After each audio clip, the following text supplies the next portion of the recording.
안녕하십니까? 네, 오늘도 투미부동산 김재경 소장님 모시고요. 현재 가장 강한 이슈, 신박한 이슈 가지고 이야기를 좀 나눠보도록 하겠습니다. 이번 시간에는 어떤 이야기 해볼까요? 완전 최신 이슈는 또 아니에요. 바로 어떤 거냐면 우리 일명 전월세 금지법이라는 말이 있었었던 네. 실거주 의무 관련된 사항이 3년 유예가 됐었잖아요. 그렇죠. 근데 그게 이미 이슈된 지는 한 2달 정도 된 것 같습니다. 그런데 이번에 총선까지 지나간 시점에서 한 번은 그래도 다루긴 다뤄야 될 것 같아서 오늘 이렇게 준비해 왔습니다.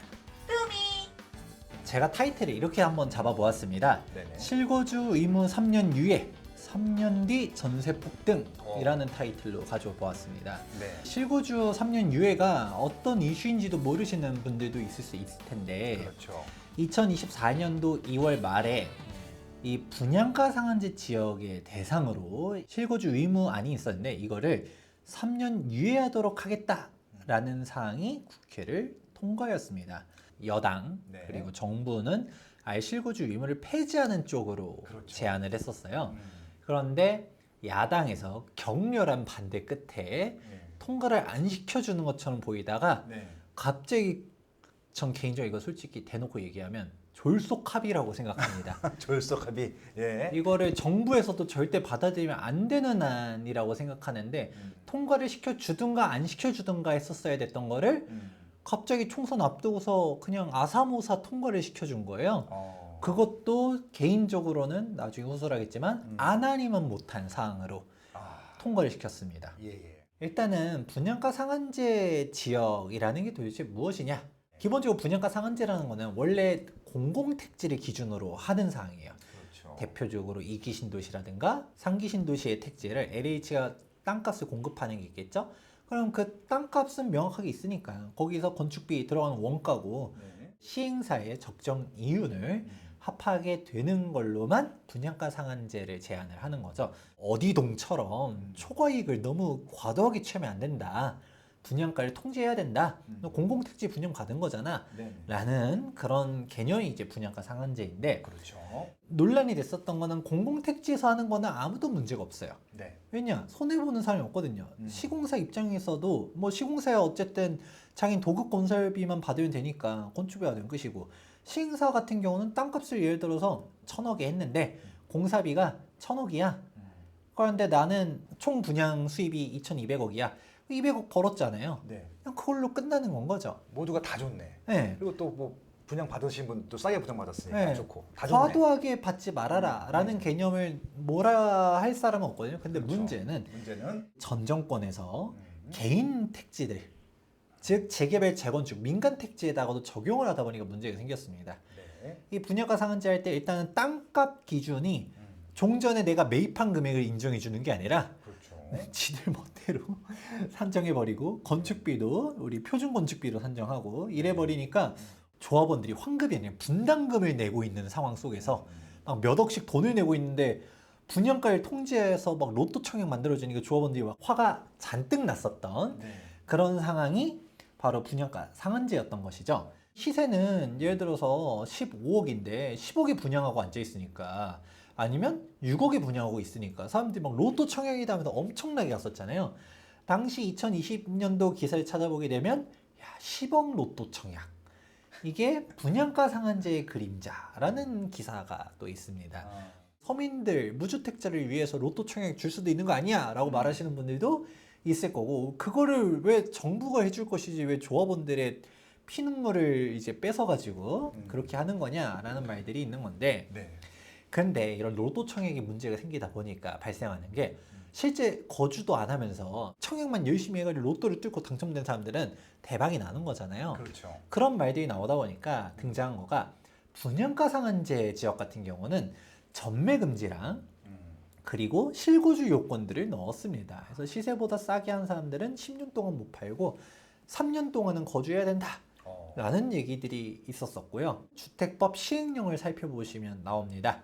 시세보다 싸게 받은 사람들 같은 경우는 공공택지는 거주 기간이 5년이지만 민간택지, 공공택지 외 같은 경우는 3년, 2년 이제 금액대에 따라서 이렇게 나눠져 있다. 라는 것이고요. 거주 의무 기간 전에 처분할 때는 무조건 LH한테만 강제 매각하도록 되어 있습니다. LH는 분양가에서 적정 이자랑 등등등만 쳐주고 헐값에 가져가겠다라는 사항이 그렇게 있었던 규제가 그래도 막 로또 청약 있을 때는 문제가 안 됐었다가 2022년 12월 달 기사인데 지금 생각해보면 1년이 훨씬 넘어갔지만 생생하거든요. 네. 당시 둔촌주공 1순위 청약 경쟁률이 3.7대 1이었습니다. 처참합니다. 그때 막 10만 청약설 막 이런 얘기 나오던. 제 방송에서 나온 말입니다. 이게. 아 그렇군요. 월룡이랑 둘이서 방송하면서 맞아요. 월룡이한테 몇 명 될 것 같습니까? 했더니 10만 명입니다. 딱 그랬는데 10만 명이 못 들어왔어요. 줍줍하러 온 그런 네. 것까지 하면 결과적으로 10만이다라고도 넘었죠, 했는데 넘었죠. 예. 근데 이제 그거는 근데 원래 보통 우리가 1순위 청약 경쟁률 얘기했었으니까 그렇죠. 예. 당시 모든 이슈가 특히 2022년도 12월 달은 부동산에 대한 긍정적인 이슈가 1도 없었어요. 다 무너진다. 더 떨어진다. 지금 폭락하니까 사야 될까요? 라고 할 때 지금 사셔야 될 것 같습니다 하면 너는 백날 올라간다지. 너는 맨날 산다래. 너는 언제 팔라고 할 거냐라고. 아유.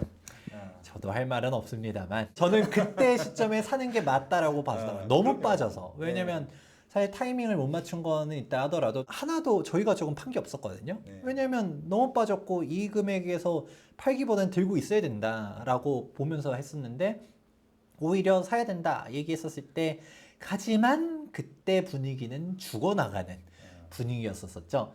이거를 어떻게든 살려낸 게 바로 1.3 대책이었습니다. 네. 1.3 대책이 엄청나게 파격적이었는데 그게 가장 큰 것 중 하나가 규제 지역을 대폭 풀어준 건데 강동구를 풀어줘야 되는데 강동구는 풀면서 마포 성동을 안 풀기가 좀 그랬지 않았을까 네네.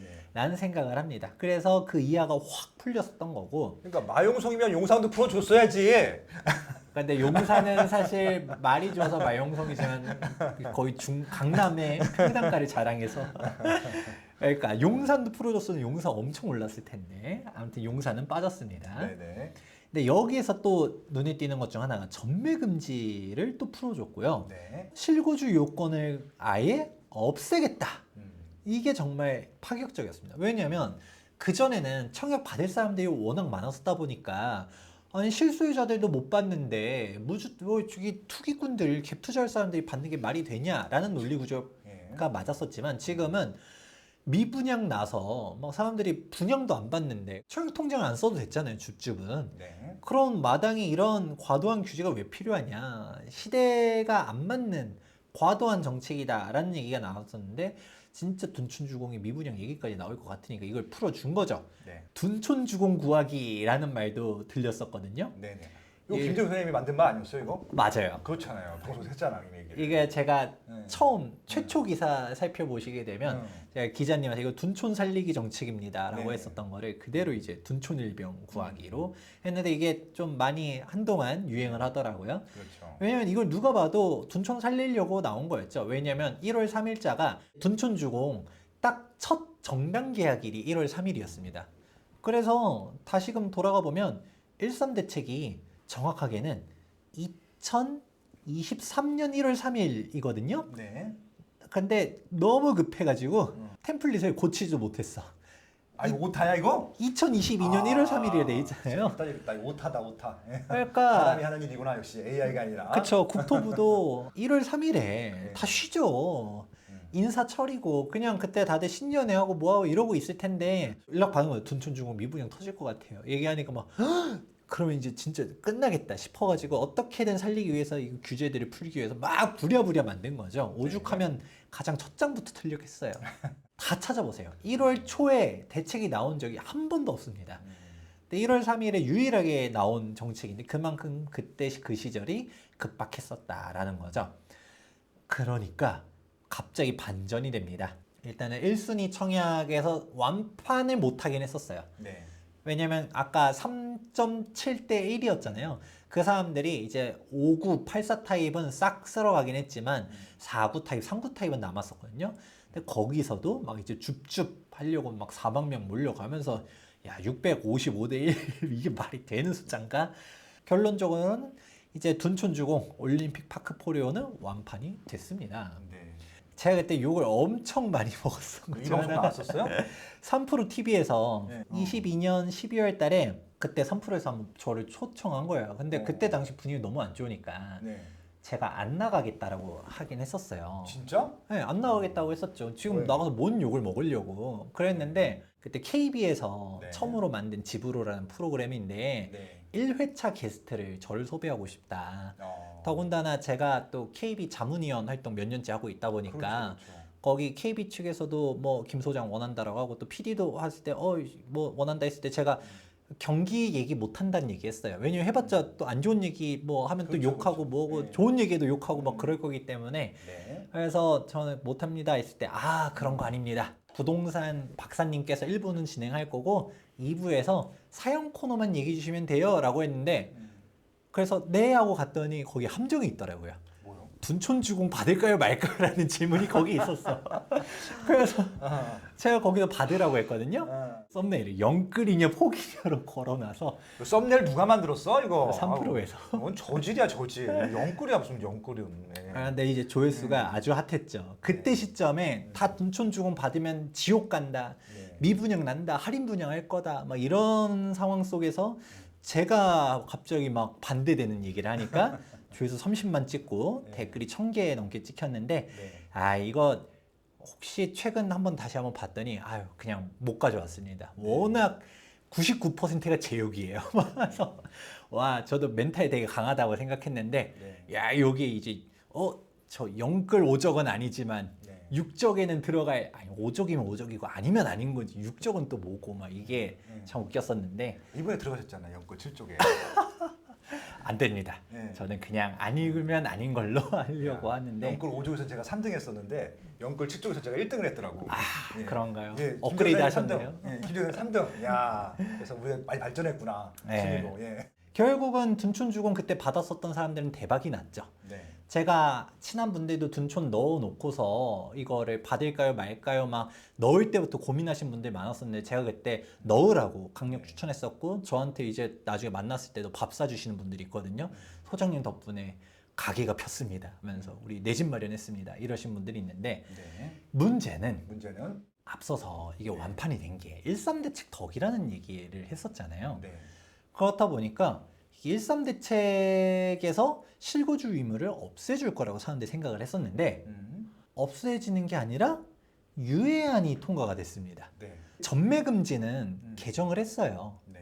전매금지는 이미 시행령 개정 사항이라서 전매는 할 수 있도록 바뀌었습니다. 네. 이제 설령 분양가 상한제 지역이나 투기거래주거를 하더라도 이제 1년이든 뭐 3년이든 들고 있으면 나중에 팔 수 있도록 바뀐 거예요. 그렇죠. 그런데 이게 앞뒤가 안 맞는 거예요. 팔 수는 있는데 실거주를 해야 돼. 전매는 합법인데 네. 실거주 안 하고 팔면 최대 1년 이하의 징역, 1천만 원 이하의 벌금을 받는 거예요. 그러니까 논리적으로 동시에 성립할 수 없는 조건이야. 그렇죠. 네. 전매금지를 걸든가 네. 팔 수는 있다 해놓고 넌 팔면 징역이야. 이가 되는 겁니다. 네. 국토교통부에서도 안내사항이 이제 나왔어요. 이제 유예 개정 관련돼서 개정 법률 부칙에 따라 이제 시행 이후로는 3년 이내 1회 한정으로 타 주택에서 이제 계속 거주를 할 수가 있다. 대신 너 바로 거주 안 하니까 부기 등기해라.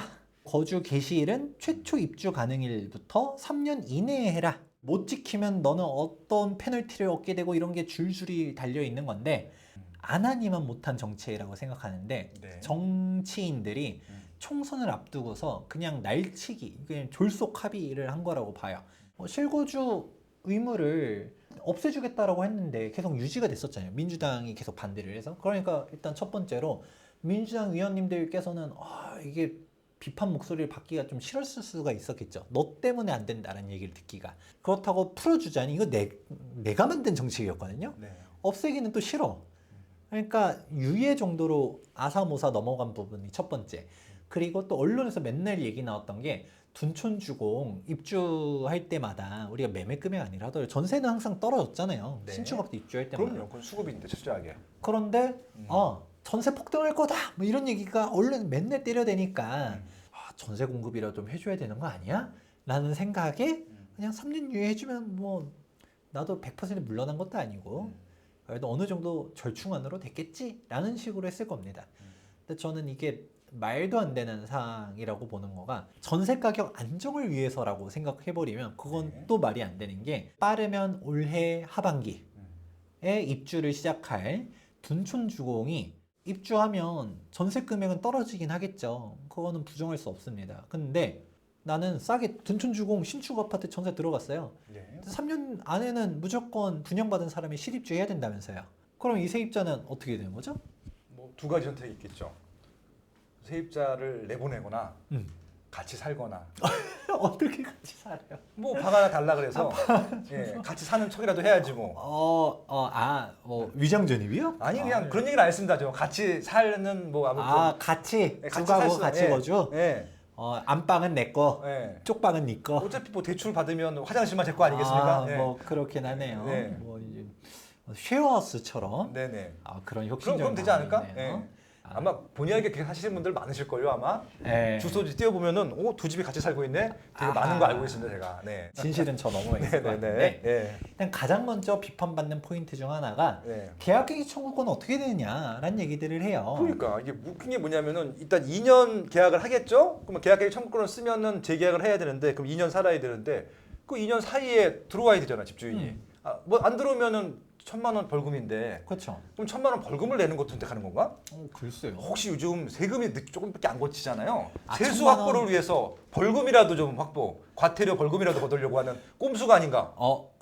생각 못했는데. 왜냐면 한 1,000만 원 정도면 낼만 할 것 같기도 하거든. 그러니까 왜냐면 요즘 시세 차익으로 돈 많이 벌었잖아. 한 1억 이상 벌었을 거잖아요. 그렇게 한번 쇼 보는 게 아닌가? 참신한 아이디어인 것 같은데 계약갱신 청구권이 일명 2+2라고 하잖아요. 네. 일단은 2년이 주택임대차보호법상의 기본 기간인데 네. 세입자가 원한다라고 하면 이제 임대인 같은 경우는 특별한 이유가 없는 이상은 거부를 할 수가 없는 거죠. 그러면 2년 동안 무조건 들어와서 한 번 더 그렇죠. 살 수 있어서 네. 그래서 합 4년이다라는 얘기들을 했었는데 계약갱신 청구권도 민주당에서 만들어 놓고 실거주 의무 유예는 3년이래. 그래서 4년을 차라리 해주든가 4년을 해주면 이 사람 딱 4년 살고 그쵸. 그러고서 딱 또 맞죠. 들어오고 하면 되는데 청구권 써버리면 뭐 어쩌라는 거지 싶은 거죠. 그러니까 사람들 얘기 나오는 게 주택법 같은 경우는 일반법이고 주택 임대차 보호법은 특별법이다 보니까 두 개가 붙으면 특별법이 이긴다라는 그렇죠. 얘기를 또 하는 거예요. 그래서 만약에 세입자가 나 못 나가 청구권 쓸 거야 배째 이러고 버텼어. 그러면 이제 어떻게 될 것이냐 했을 때 임대인은 제가 안 나가는데 나는 1년 이하의 징역에 물론 초범을 진짜 징역을 때리진 않겠지만 이론적으로는 징역살이를 할 수도 있는 거잖아요. 네. 너무 말도 안 되는 거 아니냐라는 얘기가 있는 거죠. 3년의 기준 원칙은 또 뭐냐라는 말들도 있지만 저는 진짜 더 문제는 졸속 합의, 임시 방편이라고 보는 것 중 하나는 3년 유예를 했는데 3년 뒤는 이제 어떻게 될 것이냐. 급한 불은 껐지만 3년 뒤 혼란이 불가피하다. 입주할 때 정부가 실거주 안 해도 된다 해가지고 분양받았는데 신뢰를 저버린 행위를 한 거잖아요. 폐지를 밀어붙였어야 된다고 전 보거든요. 나는 폐지하고 싶었는데 아까 취득세 같은 경우도 민주당이 안 해줘서 못한 거예요 라고 하고 그냥 끝날 수도 있는 거잖아요. 네. 근데 민주당이 그냥 우리 절충하지 않을래? 우리 협상을 하자. 3년 어때? 했을 때 그걸 받아들이면 안 됐는데 받아들인 게 문제인 거죠. 그러면 받아들이면 결국은 실거주를 해야 돼요. 꼴 좋다. 이거 당연히 이거 뭐 실거주 해야 되는 거 아니냐라고 말하는 사람들도 있고요. 오히려 이거 민주당을 비판하는 사람도 있어요. 야, 3년도 해주면 안 됐었다. 저 갭 투기꾼들 무조건 실거주하게 했었어야지 라고 말하는 사람들도 있는데 일단 정부의 대책을 신뢰를 한 사람들을 비판할 수 있느냐 없느냐를 차치하더라도 네. 이 사람들이 일단 투기꾼이라고 가정을 해도 그러면 이 세입자는 이제 어떻게 되냐 3년 뒤에 다시 쫓겨나는 거예요. 전세에 딱 들어갔는데 입주장 때 정말 저렴하게 들어갔어요. 근데 네. 이제 결국은 2+2 막 이게 특별법이 어쩌고저쩌고 했지만 사실 이 사람은 청구권 못 써요. 왜냐하면 집주인이 실거주 하겠다라는 사항이 있으면 계약갱신 청구를 거절할 수 있는 요건이 있고 네. 근데 이게 요즘 판결이 너무 이상해가지고 케이스 바이 케이스죠. 실거주 하는 거를 너가 입증을 해야 된다. 적극적인 소명을 하지 못하면 뭐 그게 단순히 입주하겠다는 의사표명만으로는 안 될 수도 있다라는 이상한 하급심 판결들도 나오는데 애초에 실거주 안 하면 나 징역인데? 실거주 해야 되는 상황이 명확하잖아요. 그러니 그거는 법원에서도 뭐라고 할 수가 없겠죠. 그냥 무조건 이 사람들은 갱신 못하고 그냥 쫓겨나가는 겁니다. 실거주 폐지를 하는 게 정답이었지만 폐지를 안 할 거면 유예도 하지 않았었던 게 차라리 더 나았다라는 말이 무슨 말이냐면 매도 먼저 받는 게 낫다고. 차라리 이런 달콤한 혜택도 없었으면 실망도 없었습니다. 네. 싸게 들어갈 일도 없었어. 근데 싸게 들어갔는데 쫓겨나가고 나니까 지금 전세 금액이 확 빠진다 하더라도 결국 나중에 올라가는 게 눈에 보이는 거고, 그러면 그때 가서 내가 어디 거주하지? 라는 얘기가 나오는데 이제 등장하는 거. 3년 뒤면 뭐가 찾아오죠? 공급 절벽이 찾아옵니다. 네. 2024년, 2025년도까지는 그래도 뭐 어떻게 꾸역꾸역 뭐 버틴다 하더라도 2026년도에는 공급량이 팍 떨어지다 보니까 그때 가면 전세가 폭등할 것 같다라고 제가 열심히 설명해 드렸었는데, 그리고 더 무서운 거 계속 얘기해 드렸죠. 이미 아파트가 2만 세대 입주한다 하더라도 서울은 평균적으로 2만 세대 전후로 철거가 되고 있었어요. 그럼 설령 2만 세대가 공급돼도 멸실되는 물량들이 있기 때문에 순수 공급은 얼마가 안 됐는데, 근데 이제는 공급량 자체가 몇천 건으로 줄어들기 시작하면 이제 2주 철거하는 거 생각하면 서울의 주택은 더 줄어듭니다. 그렇기 때문에 이제는 전세 금액 상승이 눈에 보여지는 거고, 생각보다 개포 입주장할 때 전세 금액이 많이 빠질 줄 알았지만 네. 선방했고요. 그리고 많이 올랐어요. 2026년도 되면 종전 세입자들도 허탈할 텐데, 근데 신축 아파트에 싸게 좋은 조건에서 들어갔었던 사람들이 그때 가서 나 못 나간다 이러지 않을까요? 청구권 제발 쓰게 해줘요. 근데 집주인은 나 이거 안 그러면 징역이에요. 입주해야 돼요. 세입자님아. 이런 얘기 나오겠죠. 그동안 하락을 주장하셨던 분들조차도 이제 전세 폭등이 시한폭탄이다 라는 얘기들 해요. 이제 공급 절벽이 오기 때문에 전세 금액 올라갈 게 눈에 보인다. 그럼 그때 가가지고 혼란이 더 가중되는 거죠. 차라리 우리가 안 주면 화도 안 내요. 줬다 뺏는 게 더 문제거든요. 왜 신축 아파트에 한번 살아보게끔, 춘천주공 입지가 얼마나 좋아요.